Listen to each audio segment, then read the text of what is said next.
Halo pemirsa Jawa Post TV, selamat malam, apa kabar? Saya Risa Nugraha kembali menyapa Anda dalam Bincang-Bincang. Pemirsa, setiap warga negara termasuk penyandang disabilitas tentu memiliki hak yang sama dan tentu juga semuanya ingin sejahtera.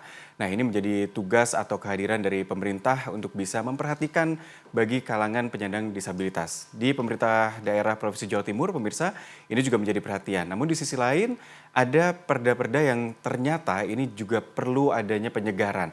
Melihat data yang ada juga sudah banyak yang tidak sesuai, lalu juga ada point of view atau sudut pandang yang juga berbeda terkait dengan penanganan atau perhatian terhadap kalangan penyandang disabilitas. Komisi E DPRD Provinsi Jawa Timur juga sudah melakukan sesuatu untuk segera melakukan perubahan ini. Apa yang dilakukannya kami akan bahas dalam bincang-bincang pada malam hari ini pemirsa, tapi kami hadirkan terlebih dahulu tayangan yang berikut ini.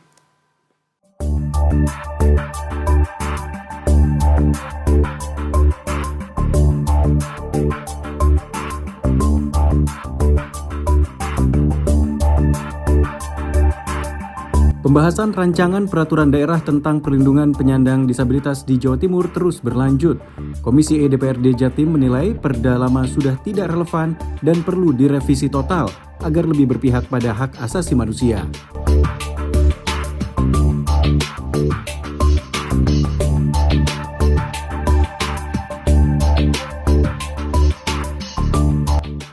Desakan perubahan ini bertujuan memperbarui Perda Nomor 3 Tahun 2013 yang dinilai sudah ketinggalan zaman. Peraturan lama masih menggunakan pendekatan berbasis belas kasihan dan belum sepenuhnya mengedepankan perspektif hak asasi manusia. Terlebih, Badan Pusat Statistik mencatat jumlah penyandang disabilitas di Jawa Timur mencapai lebih dari 3,4 juta jiwa. Namun, data dalam aplikasi e-disabilitas Pemprov Jatim hanya mencatat puluhan ribu jiwa.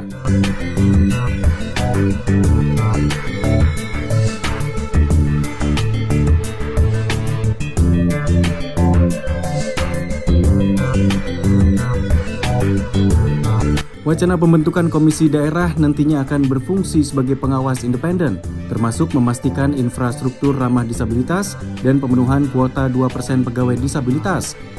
Di sektor pendidikan, DPRD Jatim juga menyoroti kekurangan tenaga pendamping di sekolah luar biasa. Saat ini satu guru pendamping bisa menangani hingga 10 siswa, padahal idealnya hanya 3 hingga 4 siswa.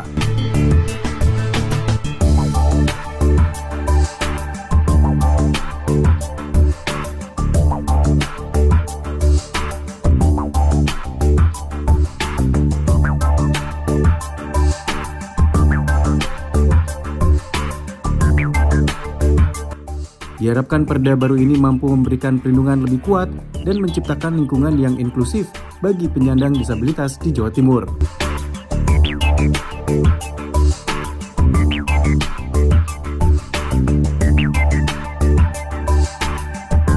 Lantas bagaimanakah tanggapan publik atas urgensi perubahan ini? Kita bahas dalam Bincang-Bincang.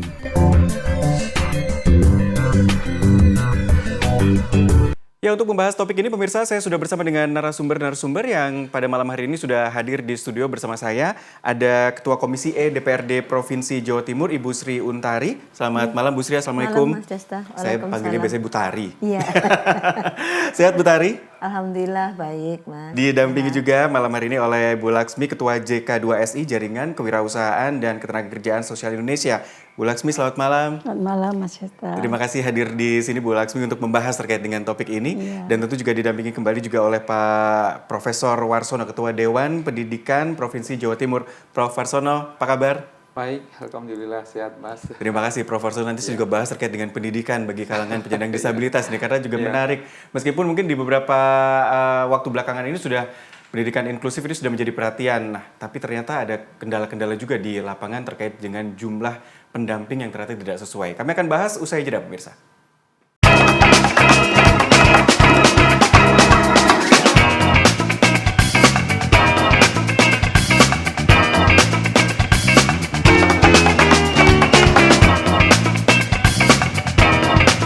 Ya pemirsa, dengan topik urgensi perubahan perda disabilitas. Ini sudah sempat ada rapat dengar pendapat gitu yang dilakukan oleh Komisi E DPRD Provinsi Jawa Timur. Nah, kebetulan saya bersama dengan Ketua Komisi E. Saya langsung aja ke Bu Tari, apa yang menjadi landasan Bu Tari untuk melakukan rapat kemarin dan bagaimana dengan langkah awal ini Bu, hasilnya bagaimana? Ya, jadi dalam proses kami menyusun perda, itu proses RDP itu harus dilalui. Apalagi ini adalah perda inisiatif. Jadi inisiatifnya Komisi E yang nanti akan dibahas secara luas bersama dengan seluruh fraksi. Ini kami sudah pada tahapan Banmus untuk dilempar sebagai inisiatif. Memang kalau perda inisiatif agak lama, Mas. Beda dengan perda yang berasal dari Bu Gubernur. Gitu. Jadi perda ini inisiatifnya bisa dari pemerintah provinsi, bisa dari DPRD Jatim gitu. Hasilnya setelah kami RDPU kemarin, rekan-rekan OPD itu sangat mendukung terhadap berkaitan dengan perda ini dan membuat kami semuanya, karena saya sampaikan begini, ini adalah jumlah yang tidak sedikit. Jadi cuman ada 3 data ini. Datanya dari Ditesen 1.864.000 di Jawa Timur. Di Jawa Timur. Datanya BPS 3,4 juta. Datanya teman-teman koalisi difabel 6 juta. Nah, lipat-lipat ini ya. Maka ini sih mana yang benar sudahlah. Ini nggak usah kita perdebatkan. Tetapi poinnya adalah ada sejumlah ini. Kita ambil yang paling rendah aja. 1.864.000 orang. Artinya kalau penduduk Jawa Timur 42 juta, itu 10%-nya 4,2 juta. Nah 1,867 itu hampir 5%. Jadi 5%. Nah ini maka perlu bagi kita perda ini harus dirubah karena perda 3 tahun 2013 itu dulu pendekatannya masih charity base. Jadi Bu Tari, saya potong dulu sebentar. Perda yang berlaku sekarang itu adalah 2013. Iya, dan udah 13 tahun berlalu. Sudah 13 tahun berlalu dan pendekatannya pun juga pendekatannya charity base, medical base, kemudian social base. Kalau sekarang pendekatannya adalah human rights. Jadi, kenapa ini harus dirubah Bu Tari? Karena itu tadi, karena ada undang-undang nomor 25 tahun 2016 yang meminta kepada kita semua bahwa kalau kita mengurus tentang rekan saudara-saudara kita yang disabilitas ini, pedomannya sudah undang-undangnya tahun 2016. Jadi sudah 10 tahun yang lalu. Oleh karena itu maka kami mencoba untuk mencari apa yang sedang harusnya kita ganti, ternyata perda ini. Nah, kemudian dari situ kami berusaha untuk membuat perda ini sesuai dengan undang-undang yang berlaku yang di situ sudah pendekatan dengan human rights tadi. Jadi kesetaraan antar manusia. Jadi bukan lagi charity ya? Bukan lagi charity, melihat mereka sebagai beban. Mereka tidak butuh dikasihani juga sebenarnya karena mereka punya potensi juga yang harus dikembangkan begitu. Mas. Itu sudut pandang yang rasanya menjadi prinsip. Prinsip. Karena tidak utuhnya itu kan hanya di fisik. Memang ada di fisik, ada di mental, ada di sensorik. Nah, tentang teman-teman kita yang tidak utuh di sisi fisik itu, saya menemukan banyak di antara mereka itu yang memiliki intelektual yang cukup bagus. Bisa jadi pengacara, bisa jadi YouTuber, bisa jadi ketua ojek online. Kemudian bisa jadi penulis buku. Saya dikasih pernah 2 buku, karena anggota saya ini putranya disabilitas, tapi pandai nulis buku. Dan saya baca bukunya. Bagus banget bukunya ini.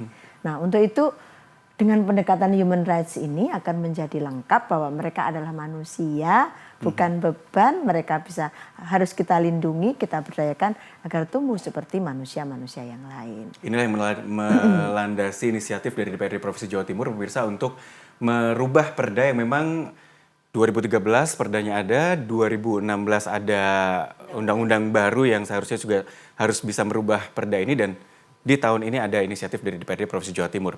Meskipun rasanya sudah agak berlarut lama begitu ya, tapi setidaknya kita hargai dari perubahan atau inisiatif ini yang memang harus segera dilakukan. Saya ke Bu Laksmi sendiri. Bu Laksmi, kalau melihat dari inisiatif yang ada, kondisi di lapangan sebenarnya, karena jumlah datanya juga ternyata berbeda-beda gitu. Bu Laksmi melihat mana yang sebenarnya harus menjadi pegangan dalam perubahan-perubahan ini, Bu Laksmi? Ya, tadi pendampingnya ya, yang jadi maksudnya gini, semakin kebanyakan itu awalnya tidak diterima orang saudara-saudara ini ya, dari anak-anak itu juga oleh orang tuanya juga tidak diterima, dan ketika sudah menerima itu usianya sudah sulit untuk dikembangkan. Kan ada batasan-batasan kemampuan otak ya yang harus diperhatikan juga gitu ya. Nah, ketika contohnya gini aja, datang ke saya sebagai psikolog klinis anak, datang ke saya usia 5 tahun. Kemudian sudah terdiagnosa begini, ada suspek-suspek, ada perilaku-perilaku yang sudah nampak. Kemudian dari situ kan sebetulnya harus segera ada terapi, ada terapi-terapi seperti itu dengan pendampingan. Tapi kan orang tua tidak bisa menerima. Ada denial di sana. Ada denial di sana. Oke. Datang ke saya lagi itu sudah umur 15 tahun.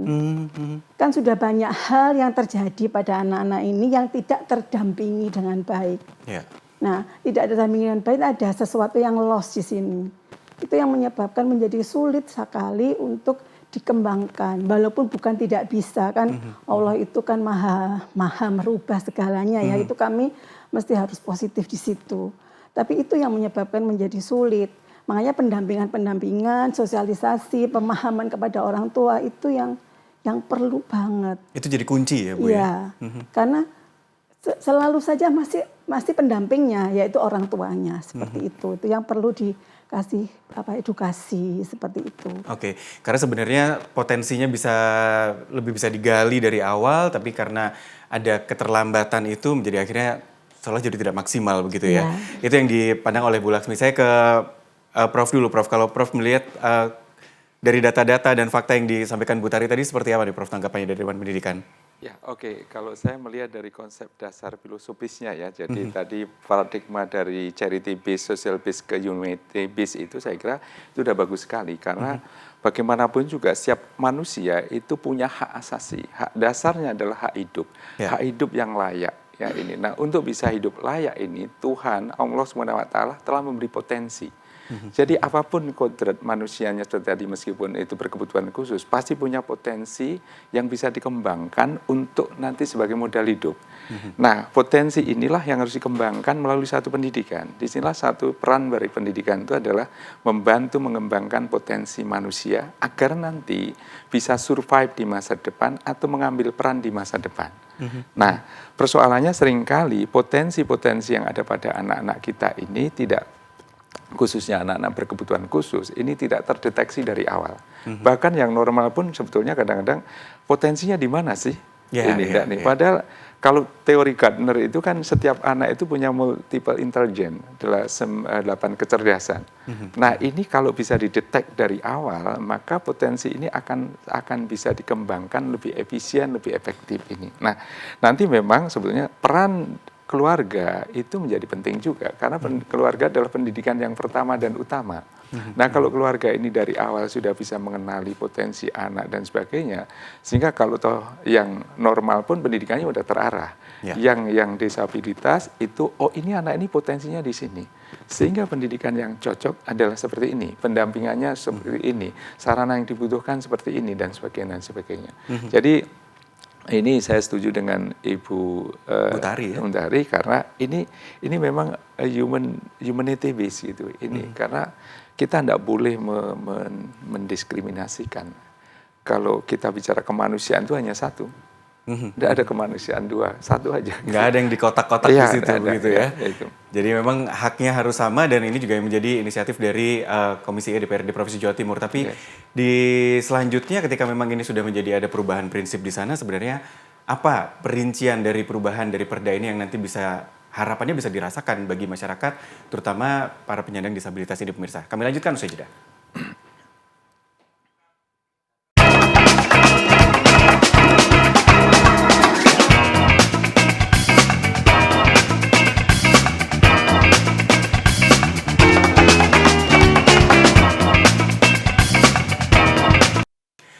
Ya, dengan segala keterbatasan, sekali lagi penyandang disabilitas juga memiliki hak yang sama dengan warga negara yang lain gitu. Dan ini yang menjadi catatan penting karena biasanya kalau dari penjelasan tadi Bu Laksmi menyatakan bahwa ada keterlambatan dari orang tua, ada keterbatasan dari lingkungan pendidikan juga. Dan ini yang akan menjadi perhatian dari pemerintah Provinsi Jawa Timur melalui inisiatif DPRD Provinsi Jawa Timur. Saya kembali ke Bu Tari. Bu Tari, ketika memang Perda ini nanti akan dirubah, ada direvisi di sana. Arahnya akan dibawa kemana ini Perda ini dan kira-kira implementasi ke masyarakat akan apa dampaknya Bu Tari? Ya, jadi arah Perda ini kita ingin memberikan kesempatan yang sama sesuai dengan prinsip dasar kebijakan kita untuk ini. Yang pertama non-diskriminatif, yang kedua adalah kesetaraan kesempatan, yang ketiga aksesibilitas universal, Yang keempat partisipasi bermakna, dan yang kelima kemandirian dan pemberdayaan. Maka kami menyusun klausul-klausul untuk bisa membuat 5 prinsip dasar ini masuk di dalam perda ini. Bahkan ini mungkin agak unik karena teman-teman disabilitas kami ajak nyusun naskah akademiknya bersama teman-teman akademisi yang mendampingi. Untuk perda ini ya? Untuk perda ini. Jadi kami sangat partisipatif supaya perda ini nanti kalau mengatur, yang diatur tuh tahu apa yang baik untuk mereka. Ada menjadi apa bagian yang dari tepat proses untuk itu mereka. gitu ya? Iya, mereka jadi bagian proses. Mereka kita ajak nyusun naskah akademik, kita ajak nyusun klausulnya, kita ajak. Sampai kepada nanti kami sudah RDP dengan mereka, teman-teman koalisi difabel, RDPU dengan eksekutif, lalu kemudian FGD kemarin di Malang bersama mereka, sehingga mereka merasakan bahwa pemerintah hal ini adalah Komisi E ini betul-betul merasakan apa yang seharusnya memang mereka tuangkan. Nah, maka seluruh entitas penting yang nanti akan ikut di dalam berikan pelayanan dalam perda ini, misalkan mulai Bapeda, Dinas Koperasi, Dinas Sosial, Dinas PU, Bina Marga, Penghubung, Kesehatan, DP3, Kebencanaan, Pendidikan. Ada 16 OPD yang kami libatkan. Banyak sekali ini. Iya. Kenapa? Misalkan dinas ini apa? Dishub. Transjatim itu ada belalainya. Yang bukan anak tangga gitu ya. Bukan anak tangga. Bukan yang hanya anak tangga roda gitu ya. bisa masuk. Lalu kemudian kita minta jalan-jalan provinsi itu selalu harus ada kursi roda. Dan ini sudah beberapa ada. Kemudian di semua institusinya Pemprov kita minta ada layanan mereka yang memakai kursi roda, lalu ada lift untuk kepentingan mereka supaya naik tangga seperti gedung DPRD itu. Kalau mereka naik tangga, ini kan kasihan banget, maka ada lift disiapkan untuk mereka dan untuk. Jadi sampai pada saat bencana, Mas. Pada saat bencana kami minta pada BPBD untuk menyusun strategi melindungi perempuan dan anak dan kemudian yang rentan yaitu disabilitas. Nah, ini sudah kami susun semuanya dan teman-teman OPD semuanya. Karena saya kerangka berpikir gini, kita ini pemerintah. Pemerintah itu tugasnya adalah melayani masyarakat. Nah, layanan masyarakat yang sangat dibutuhkan adalah sesuai dengan mereka. Tapi kita tahu bahwa kemampuan keuangan kita terbatas.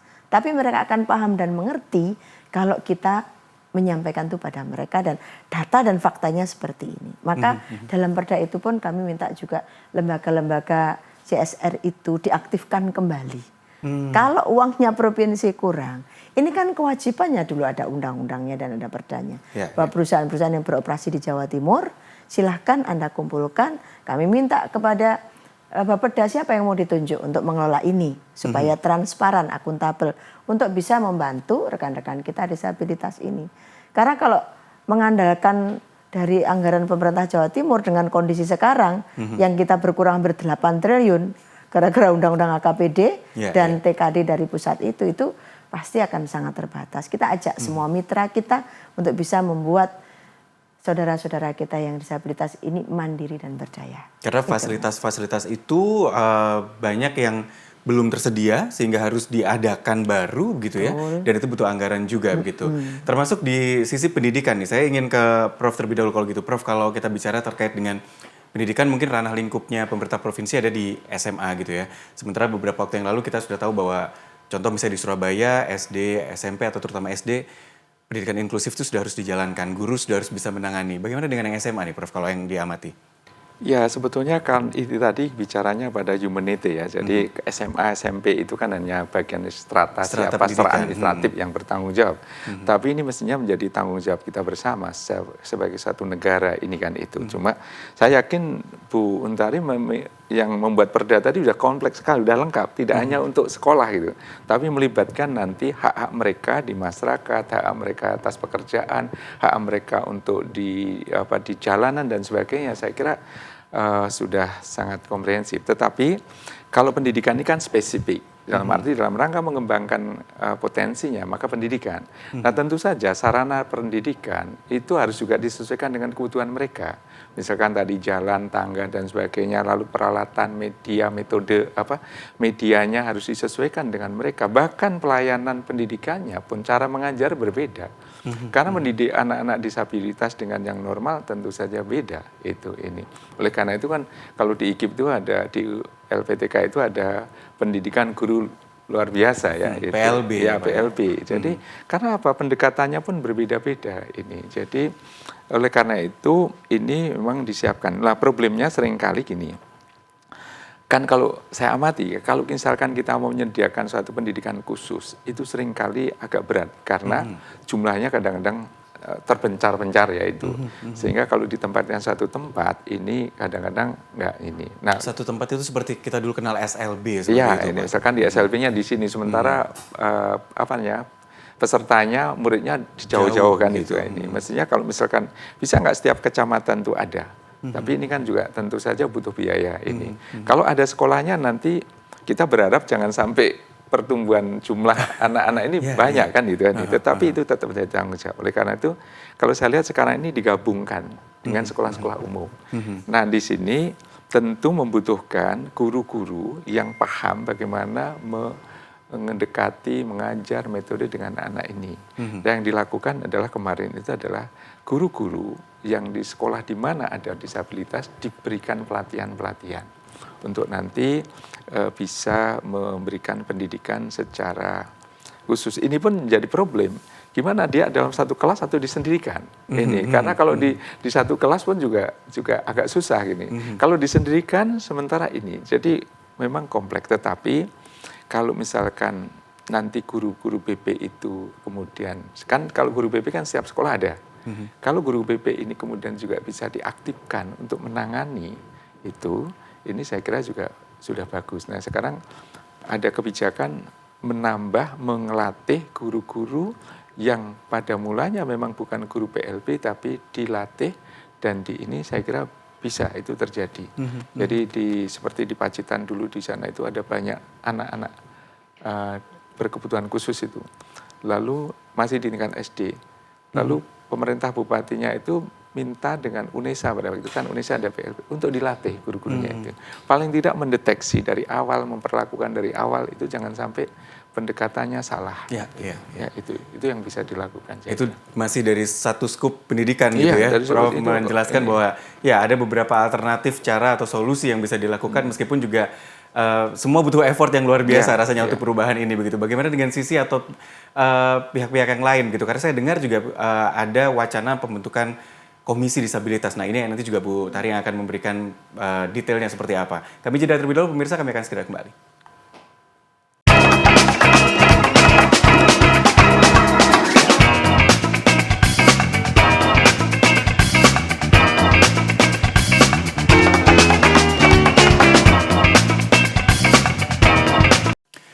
Kembali dalam bincang-bincang, pemirsa, dan masih membahas terkait dengan urgensi perubahan Perda Disabilitas. Saya masih bersama dengan Ketua Komisi E DPRD Provinsi Jawa Timur, bersama dengan Ibu Laksmi, Ketua JK2SI, dan juga Prof Warsono, Ketua Dewan Pendidikan Provinsi Jawa Timur.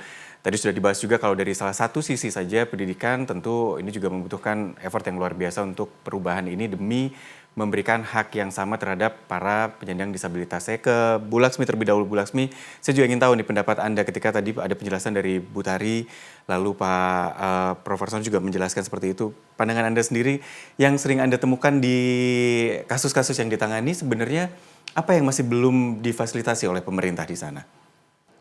Sebetulnya kalau ada perubahan perda ini bagus banget ya, karena sudah melihat dari sisi humanity-nya gitu ya, sudah bagus banget. Cuman memang itu tidak mudah banget dan perlu semangat semua orang untuk mendukung gitu, karena tidak mudah memang mendampingi teman-teman disabilitas, terutama kalau yang disabilitas secara fisik itu memang mungkin IQ-nya bagus-bagus ya, tetapi yang disabilitas tidak fisik misalnya seperti autism atau retardasi mental itu kan masih kita masih harus benar-benar tahu betul kelebihannya di mana supaya mereka bisa diberdayakan. Itu yang memang mesti harus ada pengamatan, ada program-program yang harus dicermati betul. Nah, ini yang menjadi tantangan juga ya dengan adanya Perda ini kan tadi kan secara humanity kan mau arahnya ke sana. Itu memang benar-benar pendampingnya harus seperti apa, pengetahuan-pengetahuannya di Pak Warsono bilang ada pelatihan-pelatihan itu memang sangat penting banget.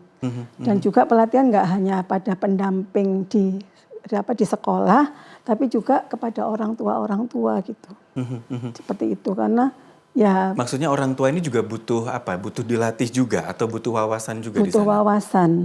Karena saya pernah menemukan di lapangan, ya saya tanya dia sudah pernah ke dokter, kemana sudah, tapi kemudian ayo datang ke sini yuk, saya sudah menyampaikan tempatnya untuk bisa diberdayakan putrinya. Saya tidak ada waktu. Seperti itu. Tapi kan ini kan harus ada kesadaran ya, kita mau mendorong seperti apa, pemerintah juga sudah membuat perda-perda seperti itu. Tapi kemudian kalau orang tuanya nggak ada pergerakan, kan kita juga menjadi sulit gitu Pak. Jadi Bu Laksmi sebenarnya melihat juga sebenarnya justru kebanyakan permasalahan atau banyak juga permasalahan yang muncul tuh dari skup keluarganya dulu ya Bu ya. Iya. Sebenarnya dari bagaimana mereka memperlakukan wawasan yang dimiliki, berarti perlu diedukasi juga rasanya. Ya, karena kita juga sadar ya Pak, kan mungkin ada rasa malu dan sebagainya itu kan untuk terjun ke masyarakat, nampak misalnya punya anak seperti ini tidak mudah memang. Karena kan bisa saja masyarakat belum bisa membedakan antara ODGJ dan anak-anak atau teman-teman disabilitas. Itu sulit membedakannya. Bahkan maksudnya berarti di sini seolah-olah dianggap sama gitu loh. Iya. Padahal itu ada hal yang berbeda gitu hal ya. yang sangat berbeda. Sangat berbeda. Gitu. Tapi Bu Laksmi sendiri melihat setidaknya kalau dari koridor satu sisi pendidikan saja misalnya, apakah masih banyak orang tua yang anaknya berkebutuhan khusus atau penyandang disabilitas ini kesulitan mendapatkan sekolah atau bahkan nggak sekolah akhirnya gitu? Banyak sih. Masih banyak yang seperti itu? Masih banyak. Ya karena dia nggak tahu harus kemana. Awalnya dia nggak tahu harus kemana. Ketika sudah tahu, kok berat ya gitu. Kemudian kan kalau sudah tahu, kemudian kok berat ya kan, kalau bahasa Jawa nari dirinya sendiri ya. Melihat kepada dirinya sendiri, bisa enggak ya? Tapi selalu akan bisa kalau memang ada kemauan. Pasti akan ada yang menolong. Karena ada support sistemnya sebenarnya di sana. Jadi gitu ya. sebenarnya butuh support system. Tapi kalau ada perda-perda seperti ini, ya insya Allah kan support sistemnya semakin baik ya. Saya sih positif, semakin baik penanganan teman-teman disabilitas itu. Baik, saya kembali ke Bu Tari. Mumpung saya masih bicara tentang koridor pendidikan. Meskipun tadi Bu Tari bilang dinas yang akan dilibatkan begitu banyak, ada 16 gitu ya. Tapi setidaknya dari pendidikan saja Bu Tari, apakah kendala-kendala ini juga dinas siap untuk melakukan perubahan di sana? Iya. Mau nggak mau siap nih kayaknya gitu ya. Jadi perda ini kan akhirnya harus dilaksanakan. Nah memang jumlah disabilitas kalau itu ikut DTSN tadi 1,864. Itu aja kalau ikut teman-teman koalisi difabel kan 6 juta. Yang 1,864 juta itu masih tersebar di mana-mana dan belum bisa kita itu melakukan konsentrasi mendidik mereka dengan baik. Kita hanya punya SLB itu sekitar 6. Nah SLB itu mulai untuk TK, SD, SMP sampai SMA. Yeah. Kemudian swasta itu ada sekitar 300-an SLB.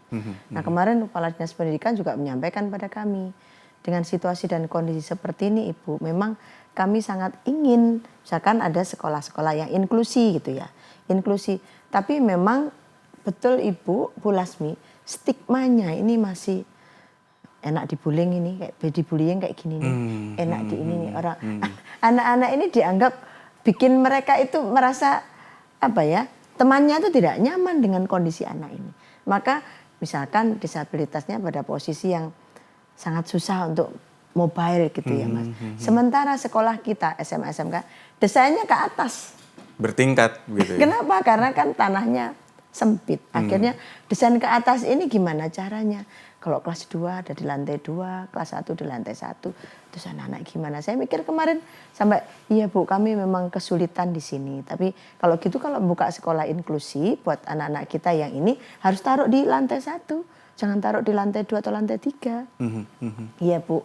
Nah Tapi ini memang menjadi kesulitan kita tersendiri. Oleh karena itu, demi untuk membuat mereka punya jenjang pendidikan yang tepat juga. Tapi kalau memang seperti yang Down syndrome itu Mas, itu tidak mungkin ikut sekolah umum. Dia harus di SLB. Seperti Ibu katakan tadi, ada Down syndrome, ada autis, tidak mungkin dicampur dengan anak-anak yang. Karena memang akan menjadi salah satu upaya kita ingin membuat mereka menjadi anak-anak yang terurus oleh kita. Tapi kemampuan tangan pemerintah ini sangat sempit dan ini semuanya diberikan pada pemerintah provinsi loh, bukan pemerintah kabupaten kota. Jadi akhirnya kita ya minimal kalau gitu data kita yang 1.800.000 nanti kita cari persebarannya tertinggi di Sumeneb, kedua di Bangkalan, ketiga Kabupaten Malang dan seterusnya. Di Kota Surabaya juga termasuk yang masih tinggi. Karena memang jumlah penduduknya besar. Yang paling rendah itu Kota Madiun. Untuk ini yang terdaftar ya Mas? Ini terdaftar karena yang terdaftar ini based on DTSEN based on ya. data, DTSEN. DTSEN ini kan juga pengakuan dari masyarakatnya sendiri gitu ya, dari pendataan itu. Betul. Karena sekali lagi kalau Bu Laksmi tadi menyatakan fakta-fakta bahwa banyak juga orang tua yang menyembunyikan atau tidak terbuka dengan kondisi anaknya, bisa jadi data DTSEN ini adalah data yang masih ditutupi oleh keluarganya. Tapi setidaknya dari data itu saja sudah banyak yang harus diperhatikan oleh pemerintah.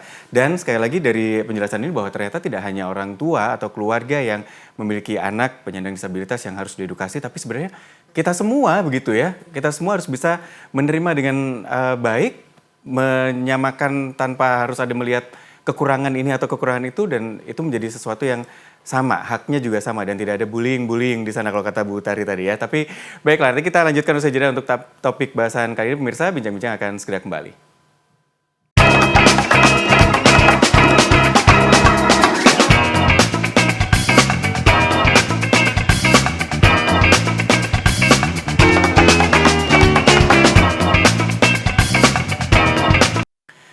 Ya pemirsa, meskipun topik pada malam hari ini fokus pada penyandang disabilitas yang menjadi perhatian dari pemerintah, namun ini juga menjadi kesadaran kita semua bahwa kita juga harus bersiap atau merubah mindset kita, tidak lagi mengasihani tapi juga melihat dengan martabat yang sama begitu ya, karena kita tidak perlu melihat dari kekurangan-kekurangan yang dimiliki atau keterbatasan yang dimiliki.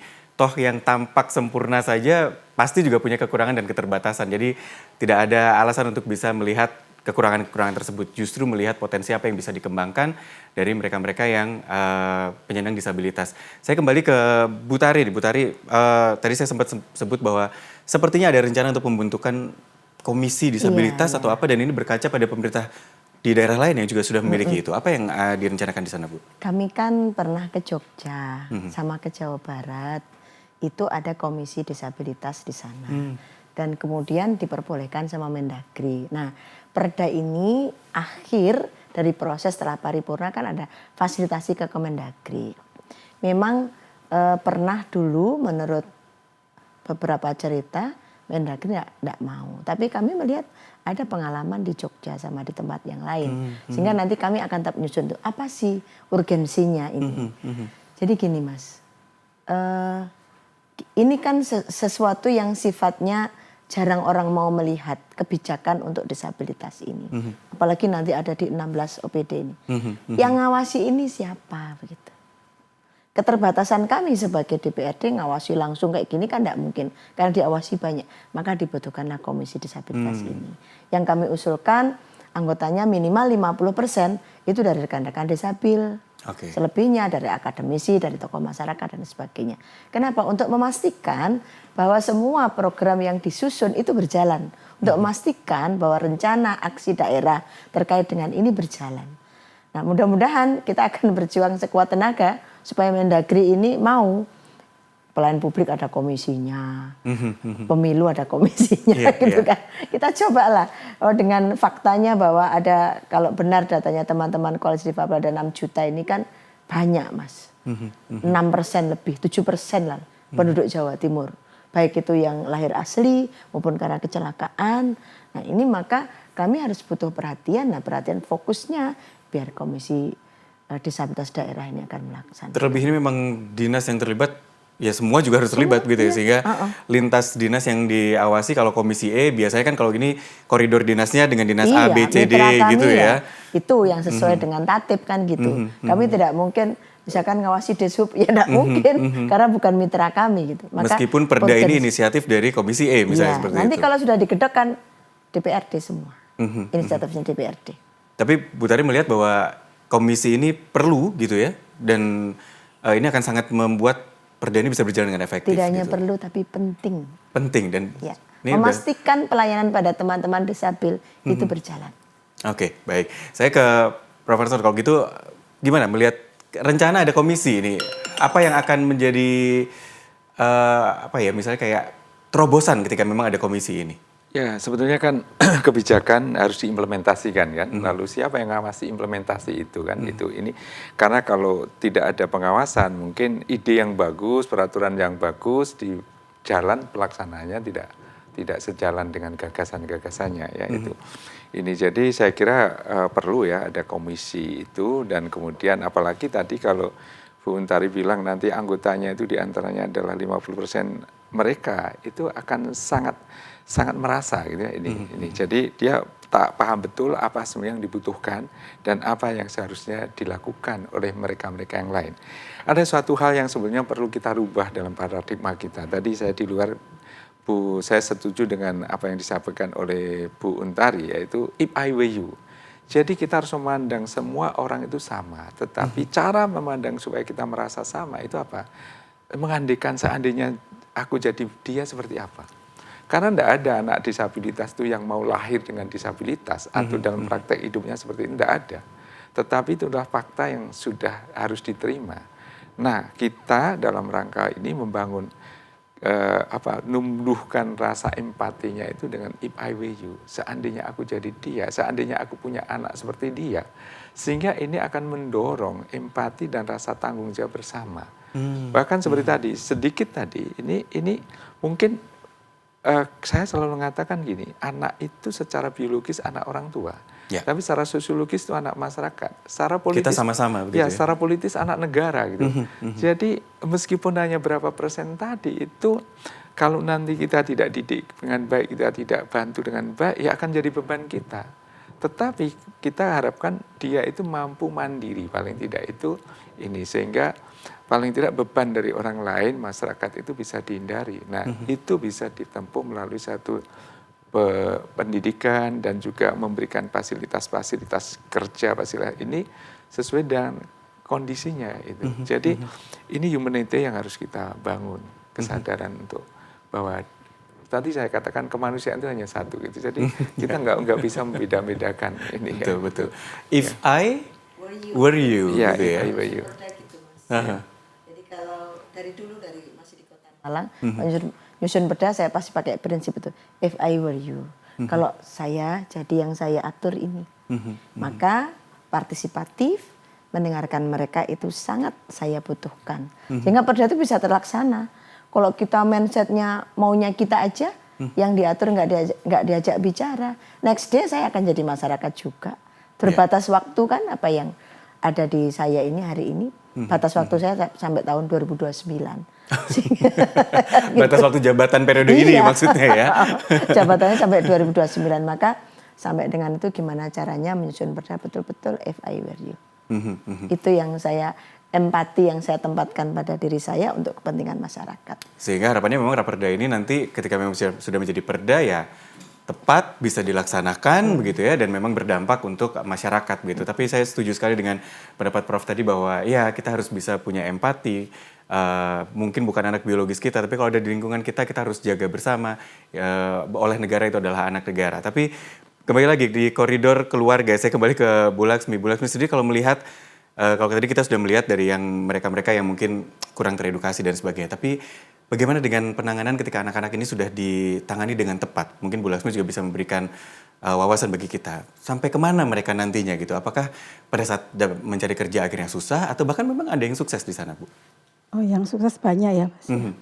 Jadi memang ini penanganan yang tepat itu memang sangat penting, karena mengantarkan mereka yang penting mempunyai kemandirian ya, baik itu kemandirian diri, sosial dan kemandirian finansial, itu yang penting.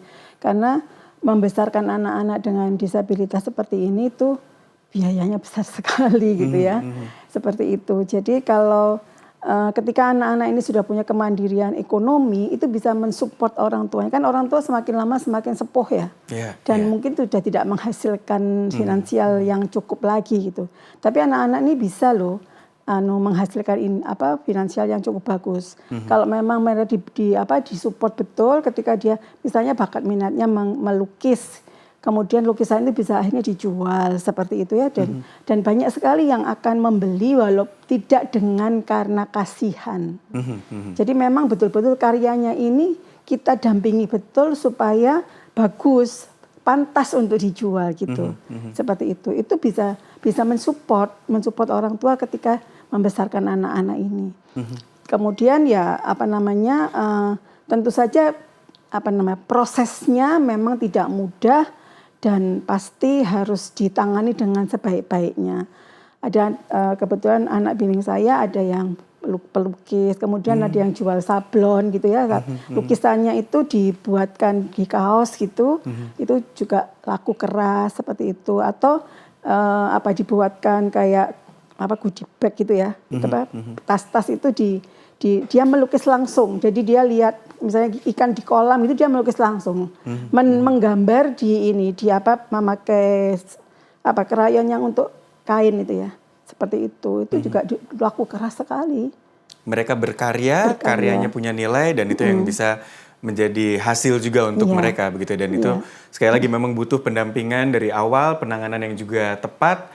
Dan kalau perdanya aja kurang tepat, bagaimana ini bisa pendampingan juga tepat gitu. Makanya ini memang perlu adanya gerakan untuk melakukan perubahan, termasuk revisi dari perda yang ada di Provinsi Jawa Timur. Kami masih lanjutkan usai jeda, pemirsa tetap bersama kami.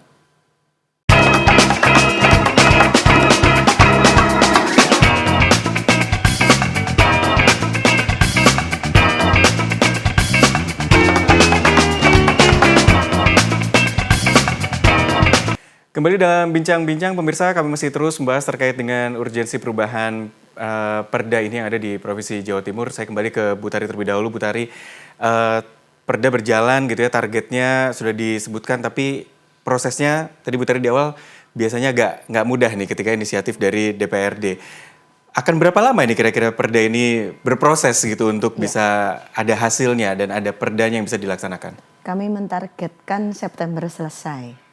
Karena kami sudah, ini kan setelah kami susun naskah akademik, klausul, RDP, FGD, kemudian kami harmonisasi dengan Kemenkumham. Nanti dari harmonisasi dengan Kemenkumham itu dan dibahas lagi dengan hearing publik begitu, itu nanti akan ada masukan-masukan kembali, kami susun kembali, setelah itu diparipurnakan. Ini dilempar sebagai sebuah hak inisiatif DPRD untuk nyusun perda. Ini berproses, Mas. Maka target kami September maksimal. Kenapa? Supaya kalau teman-teman UPD mau bikin program untuk teman-teman disabilitas, sudah jalan gitu ya? Itu bisa masuk ke SIPD. Karena kalau lebih dari itu ya nanti masuknya tahun depan lagi. Karena kan ada perubahan anggaran keuangan, ada PAK APBD. Paling tidak mulai Agustus itu teman-teman PD itu sudah mulai menyusun SIPD, menu-menu baru. Nah ini bisa dimasukkan. Nanti yang dinas sosial mau bicara apa, bikin program apa, dinas koperasi apa, dinas perhubungan apa, disperindak apa. Karena karya-karya mereka itu banyak karya bagus. Ini terakhir saya inisiasi bersama mereka mendirikan koperasi, Kodiva Jawara, koperasi difabel. Di mana itu? Di Galeri Gadisku. Kemarin sudah saya dampingi karena saya kebetulan masih jadi ketua umum koperasi di Malang, Setiabudi Wanita. Maka mereka bilang, Ibu kami pengen punya wadah ekonomi gitu. Nah maukah kalau sama koperasi? Mau gitu. Kenapa kok mau sama koperasi? Karena nanti mereka sudah mulai ngerti. Nah diskusi dengan saya beberapa kali, ada 2-3 kali. Akhirnya, oke Bu, wes sekarang kumpulkan teman-teman untuk jadi pendiri. Setelah itu nanti saya briefing untuk koperasi seperti apa. Kemudian saya hadirkan dinas koperasi, dinas sosial ada, jadi deh koperasinya. Dengan Tanggal pendampingan 22 yang kemarin. tepat begitu ya? Dengan pendampingan tepat nanti dari koperasi saya pasti akan mendampingi manajemen kelembagaan. Ini koperasinya koperasi pemasaran. Sehingga nanti hasil-hasil teman-teman difabel dari mana-mana ditaruh di kantornya di Galeri Gadisku di Jemur Andayani itu. Karena di situ galeri disabilitas. Sayang tadi saya lupa nggak bawa produknya mereka. Bagus-bagus Mas. Ada batiknya bagus, sepatu, tas, lalu taplak meja. Ini saya saya pasang di rumah. Sebagai penghargaan saya sebagai teman-teman yang karena mereka bisa berkarya dengan nyata gitu ya. Kan butuh wadah ini karya ini. Nah, kalau ada wadahnya, maka koperasi yang memasarkan seluruh karya-karya teman-teman. Bahkan saya statement di teman-teman media, ya dalam 1 bulan Pemprov mungkin punya seragam karyanya disabilitas. Biar kemudian mereka kan akan dari 60.000 lebih ASN-nya Pemprov, sebulan aja sekali pakai batiknya disabilitas. Saya kira itu menjadi sesuatu penghargaan pada mereka. Baik, mumpung ada Bu Tari di sini, saya ingin tahu Bu Laksmi punya pesan apa nih untuk perjalanan perda ini nantinya gitu, yang harus ada di sana gitu dari pemikiran Ibu Laksmi. Ya, karena memang tujuannya baik ya untuk kemanusiaan. Ya memang kita perlu mendukung ya adanya perda ini. Tapi jangan lupa yang untuk kemanusiaan itu nggak ada duanya ya, memang harus itu saja. Jadi yang benar-benar harus dipegang adalah komitmen di situ. Ya. Itu aja. Jadi, komitmen itu yang pegang kuat. Ini perubahannya nggak cuma sekedar perdanya aja, tapi mindset ini yang juga harus dirubah rasanya begitu ya. Kalau dari Prof. Warsono gimana? Jadi tadi perda tadi kan akan melayani, memfasilitasi dan melindungi hak-haknya agar dia tumbuh berkembang, mampu hidup mandiri. Ini yang penting. Nah, kemudian ketika dia mandiri ini harus juga disadarkan bahwa dia itu sebagai produsen dan konsumen. Yaitu. Jadi kemampuan memproduksi itulah yang harus dikembangkan, disadarkan bahwa Anda nanti akan bertanggung jawab pada diri sendiri. Karena anak-anak disabilitas pun tidak mau dikasihani. Dia sebenarnya ingin berusaha sendiri, ingin mandiri, ingin aktualisasi diri. Nah, cuma tentu saja ada keterbatasan tadi. Nah, disinilah kemudian bagaimana kemudian kita mengakui atas prestasi-prestasi mereka itu. Paling tidak memberi kesempatan itu tadi kalau dia punya produk ini. Tapi juga ada baiknya tadi bahwa dia diajarkan melalui pelatihan bahwa produk itu harus terbaik. Itu mindsetnya bagi mereka pun nanti harus dibangun. Harus terbaik. Jadi memang produknya juga nggak boleh main-main. Nggak gitu boleh ya? main-main karena dia kan nanti akan memproduksikan. Dia sebagai produsen dan konsumen dia harus memproduksi supaya itu laku kan kualitas produksi itu kan harus ini. Oleh karena itu dia juga harus bekerja secara sungguh-sungguh gitu. Dan ini sebenarnya kalau saya bicara dengan teman-teman disabilitas juga itu yang diharapkan. Butuh fasilitas, butuh pelayanan, butuh perlindungan hak-haknya. Artinya seperti tadi kalau jalan kan kalau naik tangga tidak dikasih ini kan ya tidak mungkin kan ini. Jadi itulah fasilitas yang dituntut sesuai dengan kemampuannya ini, yaitu pelayanan dan ini. Jadi mereka pun sebenarnya kalau kami berdiskusi mereka maka charity base itu sebenarnya dia nggak suka juga gitu. Ya itu ingin aktualisasi diri sesuai dengan kompetensi dan potensinya. Berarti juga harus mindsetnya juga harus berubah gitu ya, karena yang karya yang akan dihargai itu adalah yang memang punya nilai, bukan karena perasaan kasihan gitu ya Prof ya. Dan ini yang menjadi challenge juga gitu ya untuk para penyandang disabilitas dengan keterbatasannya tapi bisa berkarya secara maksimal. Sedikit saya masih punya waktu ke Bu Tari, kembali lagi dengan Bu Tari sebagai Ketua Komisi E. Anggaran sebenarnya untuk setiap tahunnya yang Bu Tari perhatikan gitu dari tahun ke tahun di pemerintah Provinsi Jawa Timur untuk mereka fokus di penyandang disabilitas ini, apakah memang ditambah, berkurang, makin kecil atau gimana perjalanannya Bu? Dan bagaimana ketika nanti sudah ada perda ini? Yang jelas semuanya berkurang akibat undang-undang HKPD. Semua ini udah underline ini kayaknya ya. Karena itu harus saya sampaikan terlebih dahulu. Yang pertama pasti berkurang karena Undang-undang HKPD kita ber 4,3 triliun. Berkurang lagi karena TKD dikurangi 2,8 triliun. Jadi sudah 8 triliun sendiri. Maka sementara ini saya belum bisa memastikan anggaran kita disabilitas itu ada di mana dan berapa. Nanti saya mau rapat dengan Bapeda. Mereka ini merancang program ini di mana aja untuk kami minta.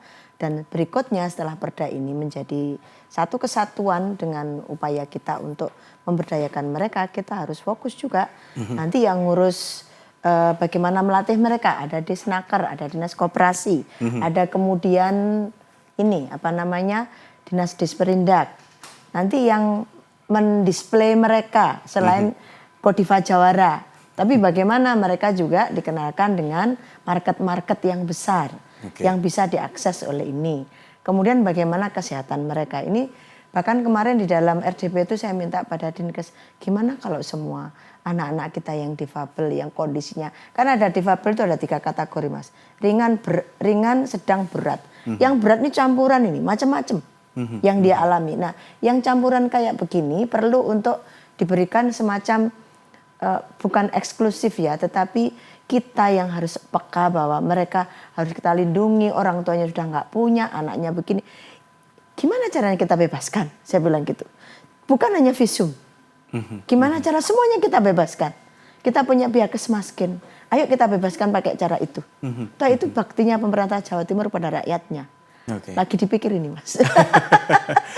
Karena saya bilang, wes sembuh, gimana caranya? Bapeda mikir, Dinkes mikir, semuanya mikir. Begitu ada anak-anak kita yang disabil, kondisi berat, orang tua yang nggak punya, jangan pernah ditarik.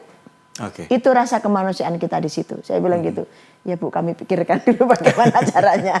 Ayo dipikiri, ini karena Tuhan pasti akan menolong kita kalau dengan cara seperti ini.